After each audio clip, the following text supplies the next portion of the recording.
Today's reading is from Reverend Jesse Jennings from an excerpt, from The Essential Ernest Holmes.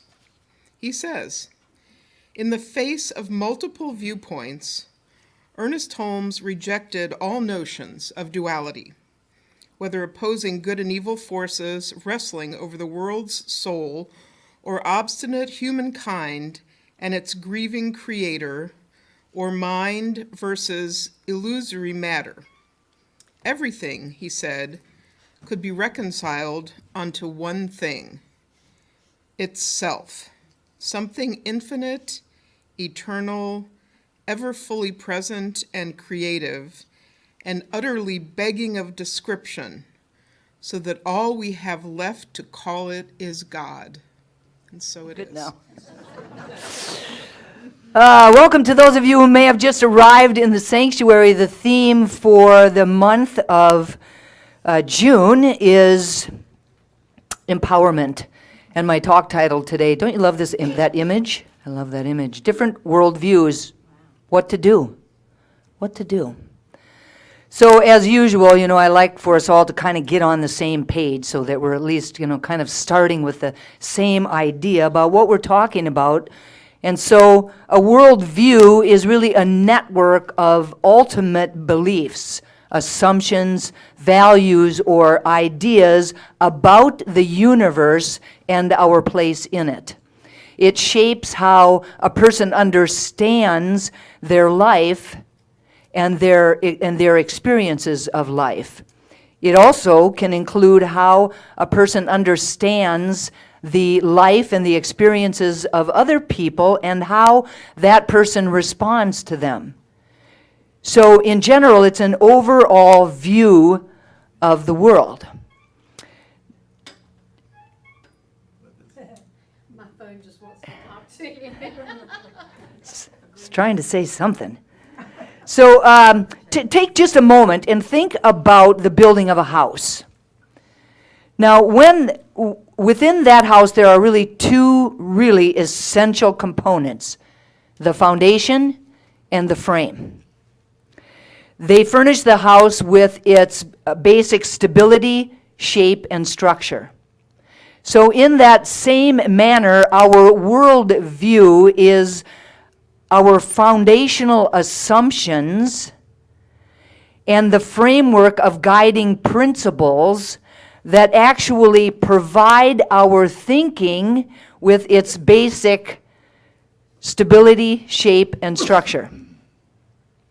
Our worldviews are the single greatest influence on the way that we interpret and respond to our experiences. Craig Rusbolt, in an article called "What is a Worldview?" Definition and Introduction says, "By worldview, I mean the basic way of interpreting things and events that pervades a culture so thoroughly that it becomes a culture's concept of reality. What is good, what is important, what is sacred, what is real. Worldview is more than culture, even though the distinction between the two can sometimes be subtle. It extends to perceptions of time and space, of happiness and well-being. The beliefs, values, and behaviors of a culture stem directly from its worldview." Now, our worldview is really affected by many different factors, including our inherited characteristics, the background experiences that we have, and our life situations. This can include all of the values, beliefs, and habits that we have developed along the way. They vary, worldview will vary from person to person. Therefore, even though some parts of a worldview are shared by members of one particular community, other parts of that worldview are very different from one individual to another individual. So that is why people that live in the same neighborhood, that have basically the very same similar experiences of the world around them, can come to such radically dramatic differences and conclusions about the world and how we should live in it. In general, a worldview is a system of beliefs or personally customized theories about the world, about God, about each other, and about life itself. A worldview usually comes with answers for a pretty wide range of questions. Now, some of those questions could include, what are humans? Why are we here? What is our purpose in life? Some of the questions are about God. Does God even exist? What are the characteristics of God? What is God's relationship to the universe? What is God's relationship to each and every single one of us? Was the universe self-creating, or did God create it? Now, as I was preparing for my talk, I found many different articles about world views. And some of them said that there were 5 worldviews, and others said that there were 6, and there was even one that said there was 8, and there was one that went way out and said that the worldviews were things like, I'm in it to win, or they were just very different. And so as you can see, it was kind of a little bit confusing. Aren't you glad I'm here to clear it all up for you today? So, but the bottom line, I believe, is that every single religion and every secular ideology reflects a particular world view. Every single one of them. They all have a distinctive take on reality, a particular way of viewing the universe and our place in it. And the reality is that the differences between them can be very striking. They can be very striking. 180 degrees from each other. If we take a look at what they have in common, however, we would see that every single worldview has a theology. So that is to say that it reflects some kind of perspective about God. Now, some of their perspectives about God could be very precise, or they might be very vague. They could be really explicit, or they could be really implicit. Some of them would even talk more about what God isn't rather than about what God is. Every worldview also has its own anthropology. Now, anthropology is the study of human beings, so each worldview represents a certain perspective on humanity, about our fundamental nature and about our purpose. Every worldview typically has something to say about our knowledge, about what we can know, and about how we can know it. It will also have say things about things that are closely related to it. So subjects such as truth, or logic, or reason, or intuition, or revelation. Just as every worldview has a distinctive take on theology, on anthropology, on knowledge, it also has a distinctive take on ethics, on goodness and morality. It has something to say about how we should live our lives.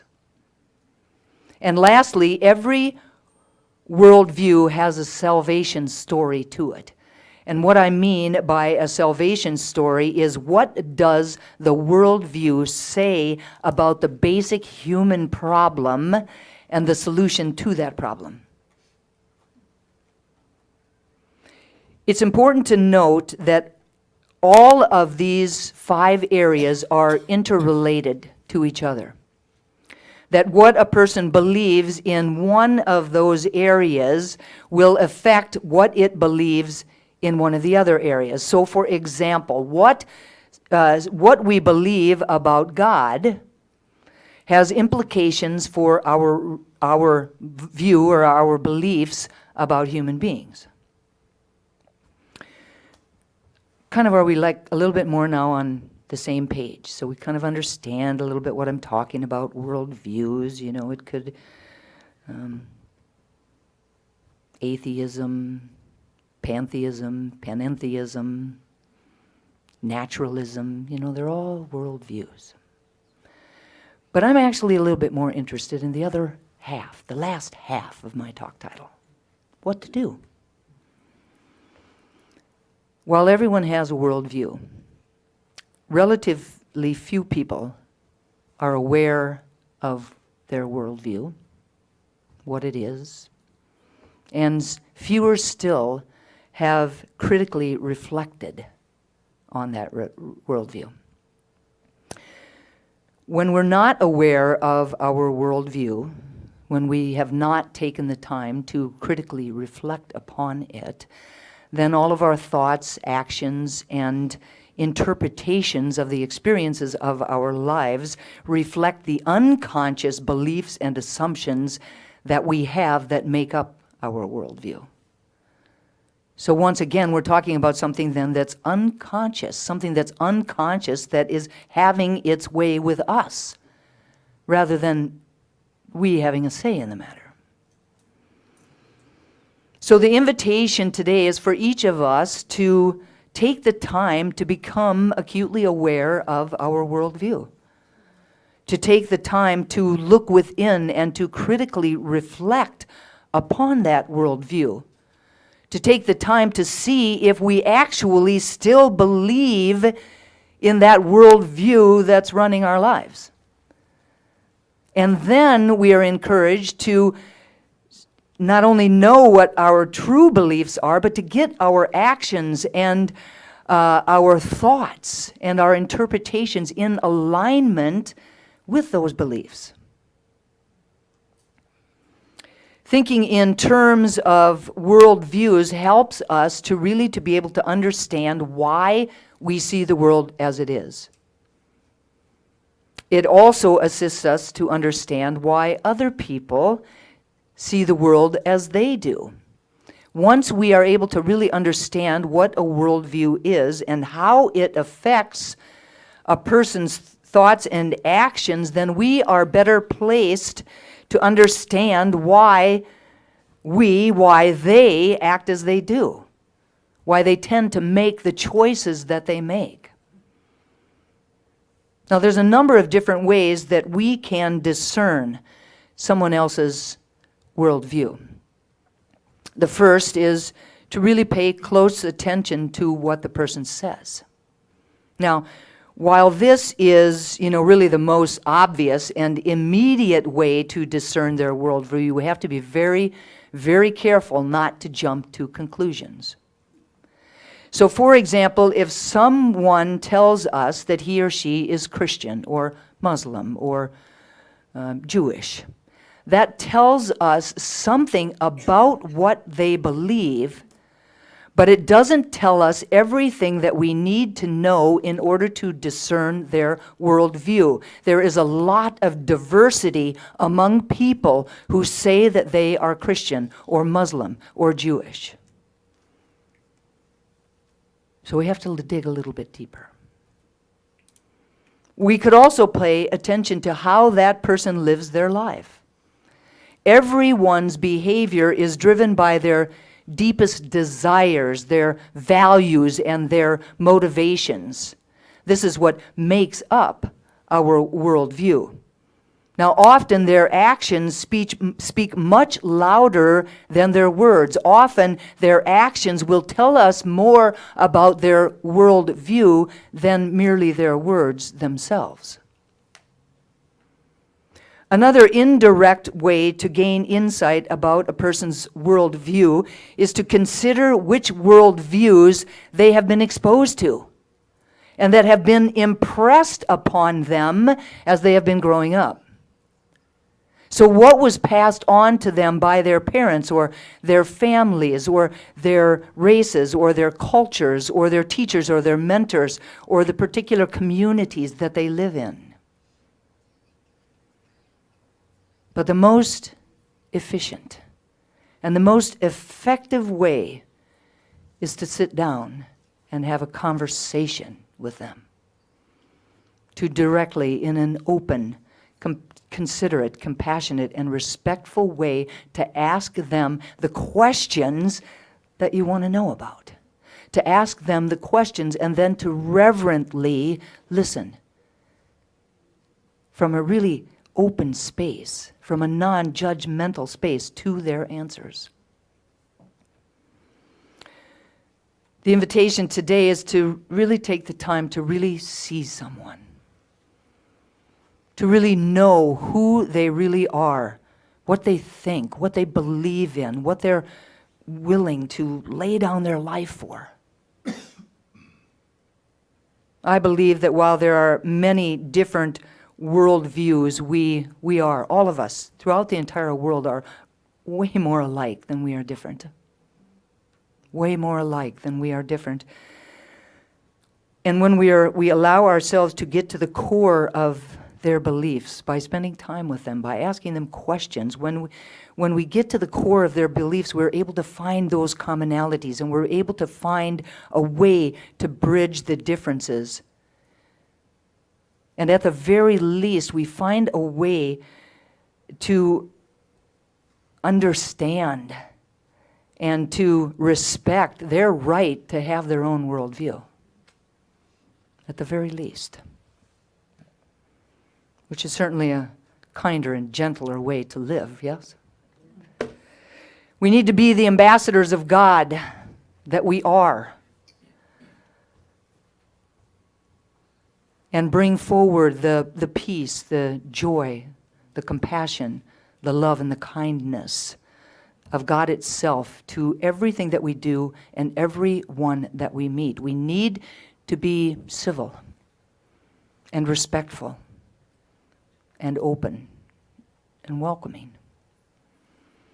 In today's reading, you heard Reverend Jesse Jennings say that in the face of multiple worldviews, Ernest Holmes rejected all notion of duality and believed that everything could be reconciled into one thing: God. Can you imagine what the world would be like? Or can you imagine what would happen in the face of multiple worldviews if everyone could see the face of God in everything and everyone? Whew, gives me goosebumps.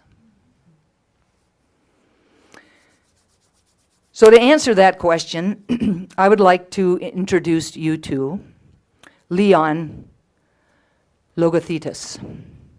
Leon Logothetis. Leon was born on February 3rd, 1977. He's a TV host, a global adventurer, and an inspirational speaker. He was born, Babs will be happy to hear, in London, England, of Greek descent, but he is now living in Los Angeles, California.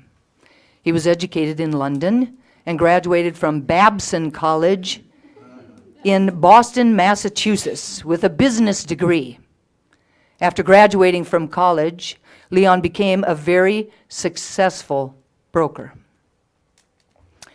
His real education, however, started in the school of life as he was traveling around the world. He had a radical life change, a shift within him after stumbling upon the inspirational movie called The Motorcycle Diaries, which chronicled the story of Che Guevara.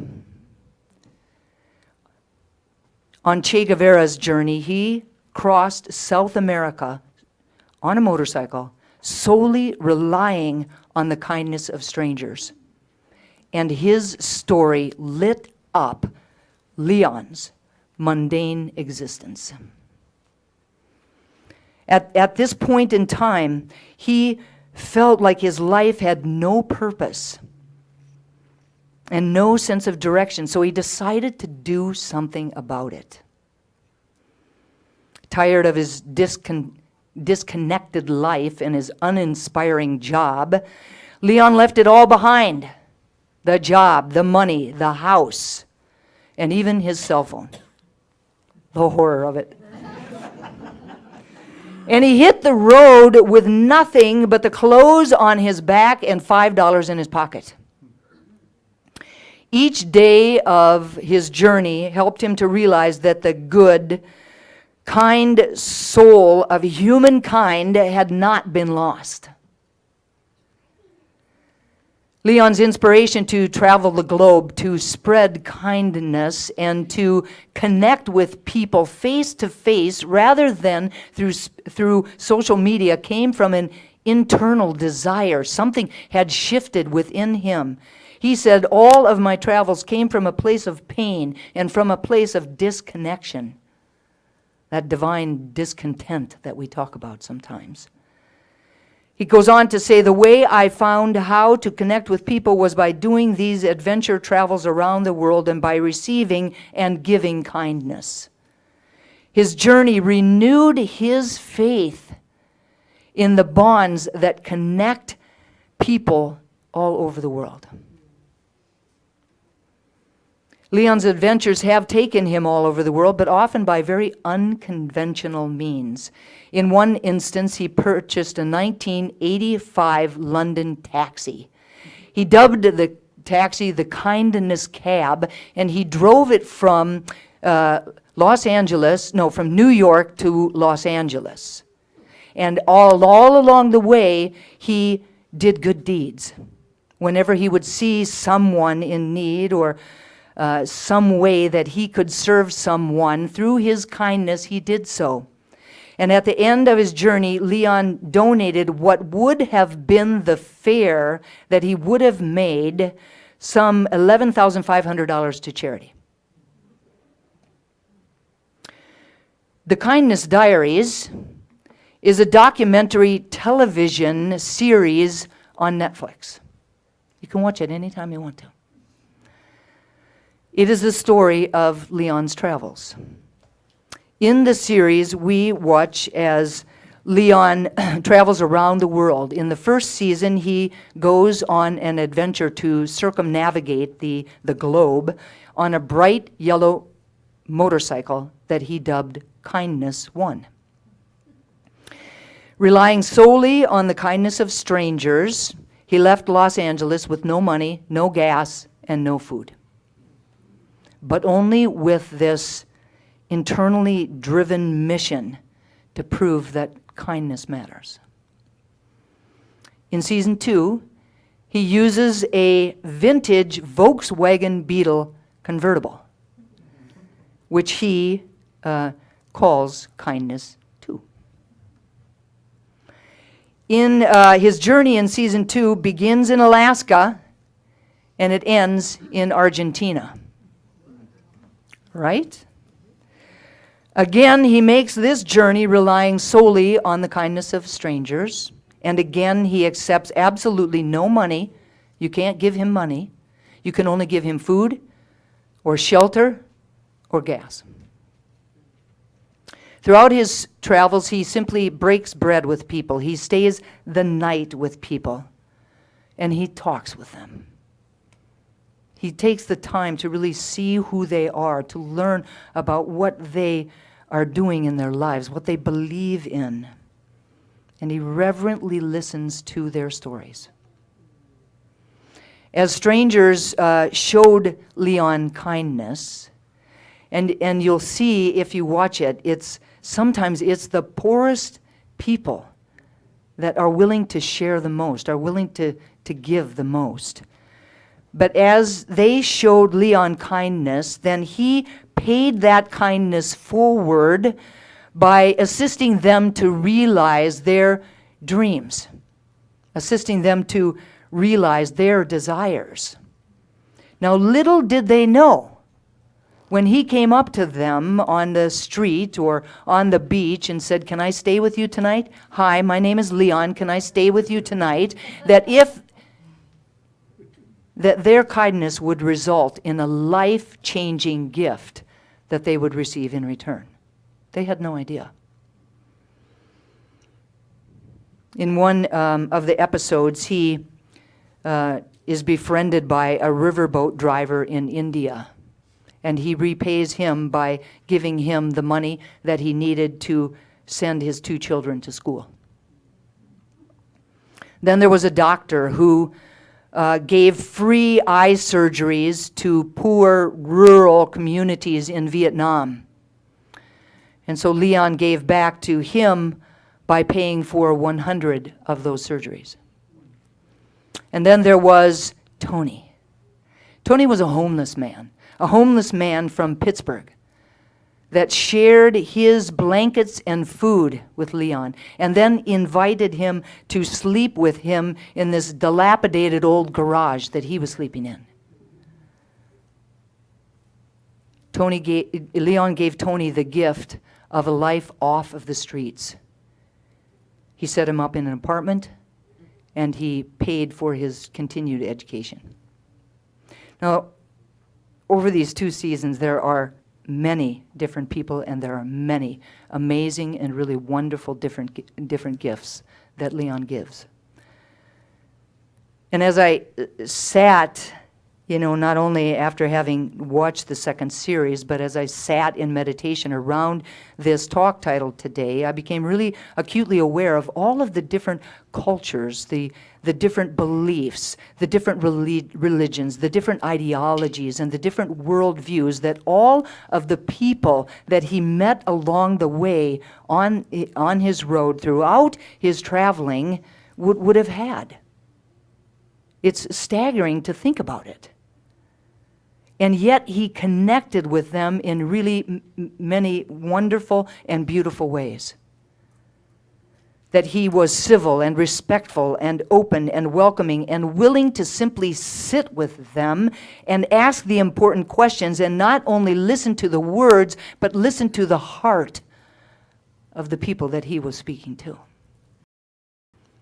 Now, despite the fact that we all have different world views and we are all global citizens of the same world, we all share the same life and we all share the same resources.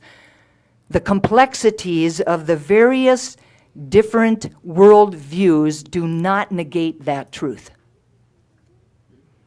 Leon saw people who were willing to share their lives and their resources again and again and again throughout his travels. They did not care about the complexities of what was perhaps very different worldviews between them. They only saw another human being deserving of being seen, deserving of being listened to,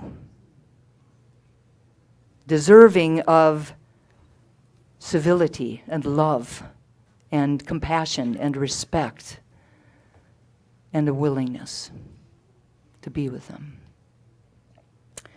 At the end of the second season, Leon said, "On this journey, I have been inspired by other people's kindness day in and day out. It has changed me. Because truly the greatest gift that we have to give one another human being, is ourselves. Because how you show up in the world matters. It matters profoundly. We all have the power to change the world, because to change a world, all you have to do is change one life. And the most beautiful way to change one life is simply to be kind.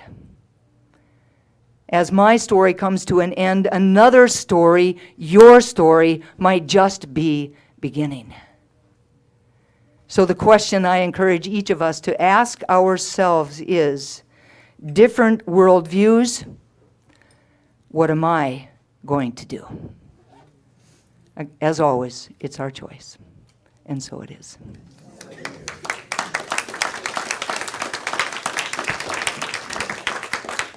So I just invite everyone to turn within.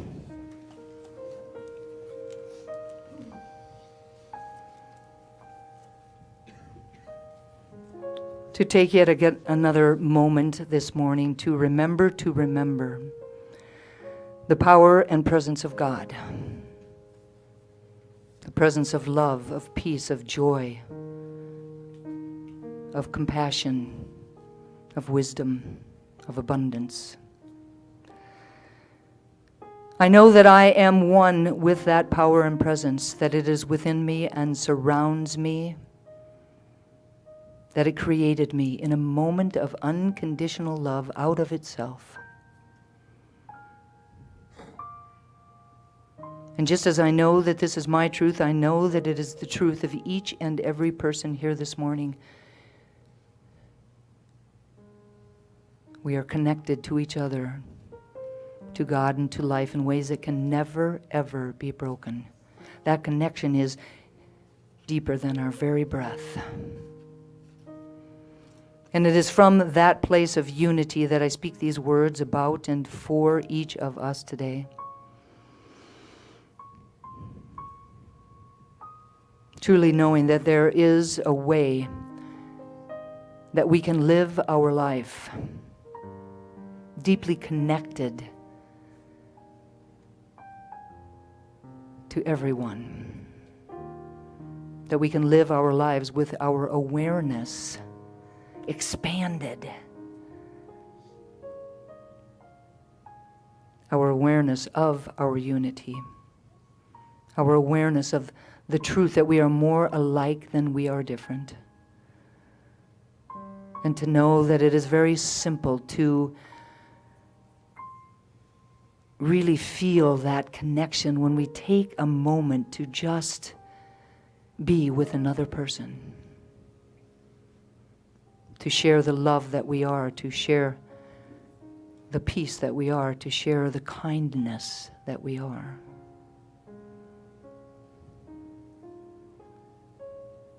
And so I claim that there is no power that any of these very different worldviews have over us. We get to choose. We get to create our deep connections in spite of different worldviews. Knowing that really different worldviews makes the world an interesting place. So much fuller. And so I claim ease and grace for us around living that life. Allowing ourselves to be open, allowing ourselves to be civil, allowing ourselves to be respectful, allowing ourselves to be kind.